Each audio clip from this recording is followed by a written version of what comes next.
Ya, oke baik, kita lanjutkan untuk negara Myanmar ya. Salah satu negara anggota ASEAN juga ya. Yang pertama, seperti sebelumnya kita bahas tentang identitas. Jadi nama resminya itu Pie Daung. Tahu namanya ini Pie Daung. Su Sosialis Tamada Myanmar. Naigan atau Republik Sosialis Uni Myanmar. Ibu kotanya nih Yangon. Nah, Yangon nih kayak merek-merek apa ya? Gak tahu, lupa saya. Ada merek Yangon, sepertinya saya pernah lihat apa merek ban mobil atau motor Yangon. Sistem pemerintahannya ini Myanmar ini republik. Kepala negara presiden. Kepala pemerintahan perdana menteri. Agama di sana agama Buddha, Hindu, Kristen, dan kepercayaan animisme. Animisme itu percaya pada roh. Lalu muncul pertanyaan, apakah di Myanmar ada agama Islam? Tentu ada. Ya. Baik, kita lanjutkan ke keadaan alam, letak dan batasnya. Secara astronomis, Myanmar ini terletak di antara 11 derajat lintang utara sampai 20 derajat lintang utara dan di antara 90 derajat bujur timur sampai dengan 101 derajat bujur timur. Luas Myanmar ini sebesar 678.036 km luasnya. Lalu bagaimana dengan batas? Batas apa? Batas negara Myanmar. Oke. Sebelah utara Myanmar ini berbatasan dengan Tiongkok. Lalu sebelah selatan ini Myanmar ini berbatasan dengan Laut Andaman. Dan sebelah barat berbatasan dengan Teluk Benggala. Dan yang terakhir sebelah timur berbatasan dengan Laos dan Thailand. Jadi Myanmar ini ada dua musim ya di negara Myanmar berdasarkan letak lintangnya. Yang pertama ini bagian selatan ini beriklim tropis. Kalau selatan berarti kita membahas bagian utara ya, balikannya. Beriklim subtropis ya. Di wilayah Myanmar, di sekitar garis khatulistiwa ya. Jadi Myanmar di sekitar garis khatulistiwa. Kalau Indonesia kan dilalui garis khatulistiwa. Suhu udaranya itu rata-rata sedang. Bagian tengah negara Myanmar atau kawasan Myanmar, suhu rata-ratanya itu tinggi ya. Dan bagian utaranya, suhu udaranya itu dingin ya. Ya. Karena apa? Karena terdapat pegunungan yang tinggi, yaitu pegunungan Himalaya. Iklim Myanmar ini dapat digambarkan sebagai iklim muson tropis. Ya. Jadi ini ditandai dengan pengaruh musim hujan yang kuat. Ya. Mendapatkan penyinaran matahari yang cukup. Ya. Tingkat curah hujannya juga tinggi. Ya. Kalau tingkat curah hujan tinggi, kemungkinan besar ya. Kelembapan tinggi juga, sehingga cuacanya dirasa kurang nyaman. Di perkiraan suhu tahunan itu kurang lebih 20 derajat ya, sampai 27 derajat Celcius itu sepanjang tahun. Curah hujan tertinggi di daerah Myanmar ini terjadi di pegunungan Arakan Yoma. Di daerah pedalaman termasuk Plateau Shan. Curah hujan rata-ratanya 130 mm sampai 190 mm per tahun. Dataran tinggi yang di Myanmar ini merupakan zona kering. Dataran tinggi Mandala yang di Myanmar ini merupakan zona kering. Curah hujan juga yang jatuh di suatu tempat ini tergantung relief ya. Serta jarak tempat tersebut dari garis pantai. Lalu selanjutnya kita membahas tentang keadaan alam ya. Myanmar. Jadi negara Myanmar ini terbentuk dari dua lipatan pegunungannya di sebelah barat dan sebuah patahan blok di sebelah timur ya. Jadi keduanya ini berjajar ya dari utara ke selatan. Nah, jajaran sebelah barat ini mencakup deretan pegunungan Leta, kemudian Bukit Chin dan pegunungan Arakan Joma ya. Pegunungan Arakan Joma ini diliputi hutan-hutan yang lebat, yang lebat. Nah, pada daerah perbatasan dengan India ini dan Bangladesh ditutupi jalur pegunungan yang terpisah ya, satu sama lainnya. Terpisah oleh apa? Oleh lembah ya, oleh jurang. Jurang yang sangat dalam. Kalau masuk situ ya kemungkinan kecil kalian bisa naik ya, kalau masuk jurang. Lalu dataran rendah membentang mengikuti alur sungai Irrawaddy ya, dan sungai Chitang sampai ke pedalaman Mandala ya. Dataran rendah tersebut merupakan dataran rendah aluvial ya, yang terletak di apit dua jalur pegunungan barat dan timur. Hampir seluruh wilayah Myanmar terletak di lembah sungai Irrawaddy ya, dan cabang-cabangnya. Dari bagian timur laut mengalir sungai Salween ya, yang melintas plato Shan ya, melalui lembah yang sempit. Nah, bagaimana dengan Myanmar bagian paling utara? Pada bagian paling utara Myanmar berbatasan dengan Tiongkok. Terdapat pegunungan tertinggi di Myanmar. Apa itu pegunungan tertinggi di Myanmar? Hakaka Bonrazi ya, itu nama pegunungan tertinggi di Myanmar ya. Kalau kesulitan menyebutkan Hakaka Bonrazi itu sering-sering senam lidah ya. Nah ini ya, berbicara senam lidah. Ada senam lidah itu. Yang pertama itu sedikit dikeluarkan, dipaksa keluar. Itu. Kemudian yang kedua itu lidah kalian itu supaya apa ya, lancar, lincah membaca Al-Quran itu dikerik ya, atau dikerok pakai cincin emas.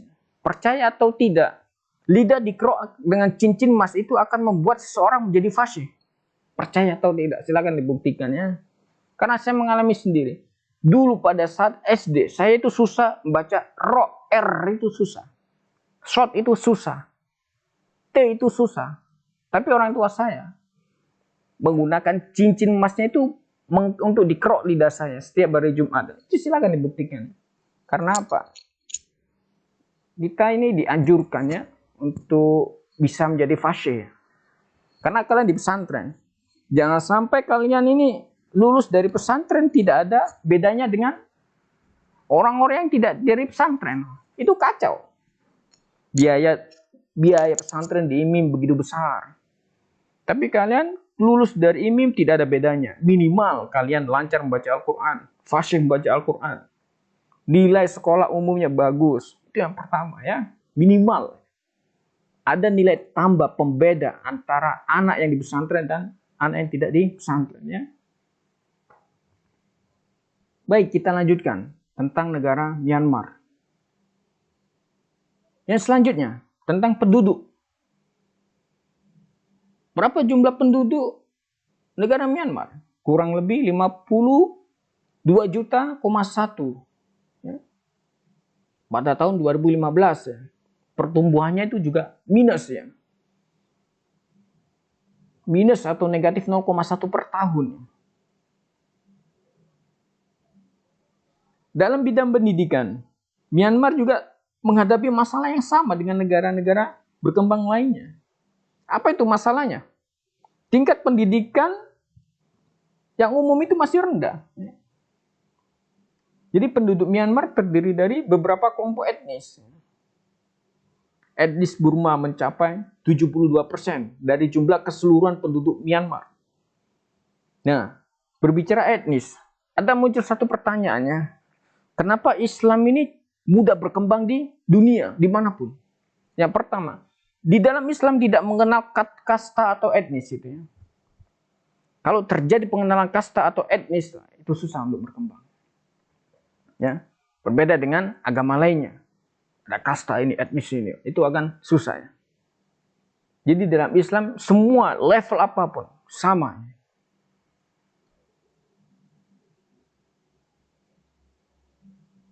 Lalu kita lanjutkan. Etnis Tibet Burma ini dianggap sebagai pewaris peradaban bangsa-bangsa Pius dan Mon yang menempati wilayah sekitar daratan rendah Irrawaddy tadi ya. Kelompok suku lain di Myanmar itu yang pertama ada Shan itu 9% ya dari jumlah penduduknya. Suku Karen 7%. Ya. Tiongkok 3%, India 2%. Ya. Lalu komunikasi sehari-hari, bahasa yang dipakai dalam sehari-hari itu bahasa Burma. Lalu alat tukarnya pakai apa? Pakai mata uang kyat. Namanya uangnya kyat. Mayoritas penduduk Burma ini memeluk agama Buddha. Berapa persen? 85%. Makanya penduduk Myanmar ini banyak yang tinggal di sekitar kuil-kuil Buddha ya. Sisanya memeluk agama Kristen, Islam, Hindu, kepercayaan suku, dan lain sebagainya. Lalu yang selanjutnya tentang perekonomian Myanmar. Jadi Myanmar ini juga mampu mengekspor, ekspor andalannya, memiliki ekspor andalan. Apa itu ekspor andalannya? Beras, kacang-kacangan, ikan dan udang, bahan mineral, kayu, karet, perhiasan dan gas. Banyak sekali ya. Luar biasa ya. Adapun impor, tapi juga melakukan impor. Jadi tidak ada negara yang tidak melakukan impor itu ya. Pasti negara itu. Impor itu salah satu bentuk kerjasama bilateral maupun multilateral dengan negara-negara lainnya. Baik negara satu kawasan Asia Tenggara ataupun antar benua. Ya. Itu impor ekspor ini salah satu bentuk kerjasama bilateral ataupun multilateral. Ya. Jadi produk yang diimpor oleh Myanmar ini antara lain itu baja ya, mesin, nggak tahu ini mesin apa ini, mesin cukur atau mesin bubut atau mesin mobil atau mesin motor, nggak tahu ya, pokoknya mesin lah situ ya. Nah, bagus mesin cukur ya.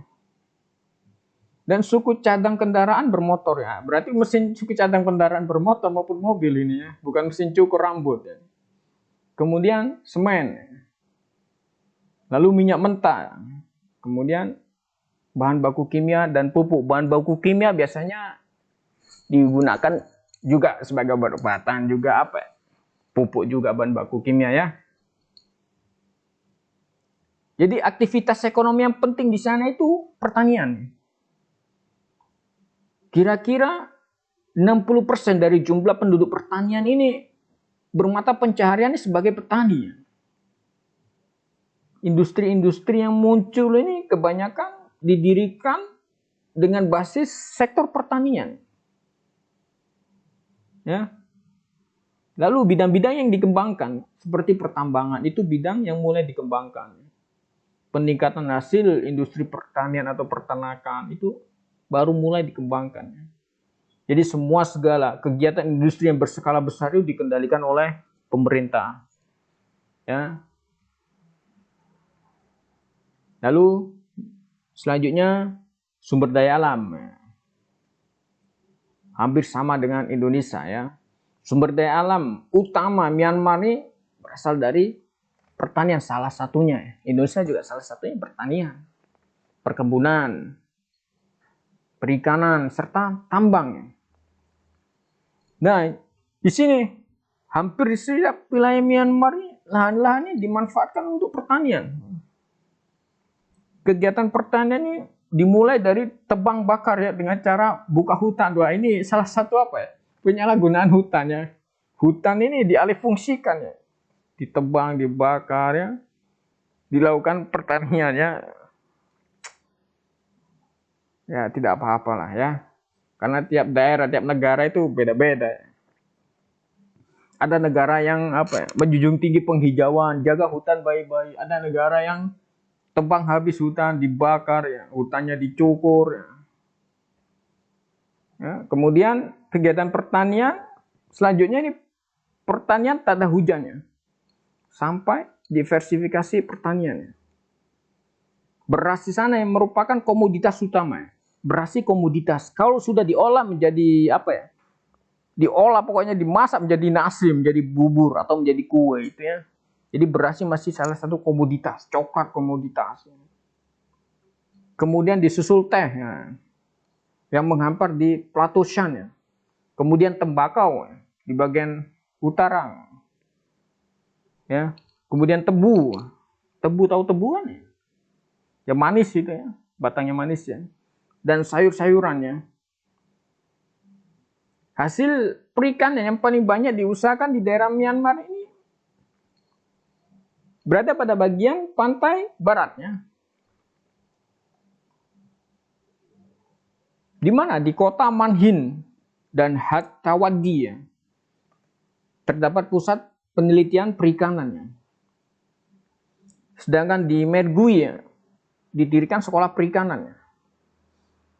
Lalu bagaimana dengan yang lain seperti karet, kayu jati, dan kayu besi? Itu merupakan hasil dari perkebunannya.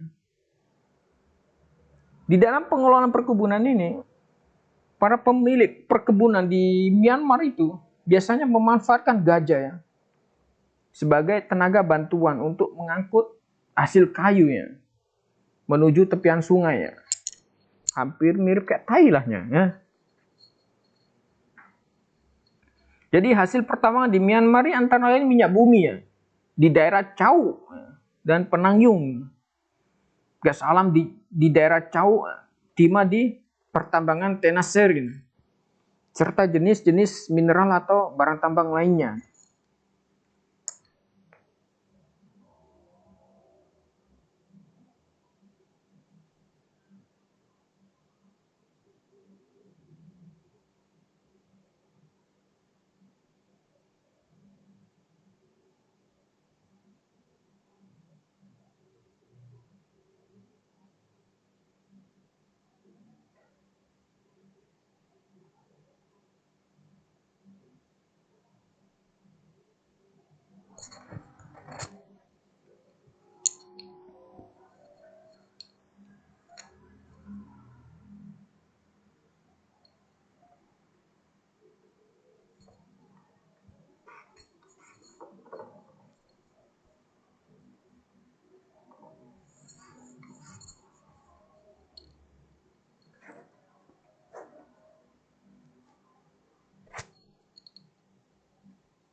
Halo, ya Pak War, mari kita mulai Far. Oh, ya Pak? Oh, cane wes. Hah? Buka roh, mari dikempres sampai ibu oleh masalah maksud itu.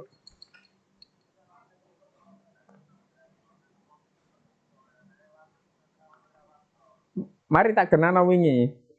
Mari aku periksa ning optik ini.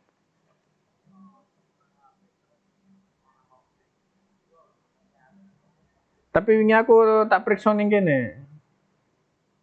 Ning optik kene. Iya, lek enggak repot aja. Engko jane tak kon ngirim nang maksud ngono ae. Yang engko tak omongno tenang omahe ngono ya. Iya, yang ngono ya.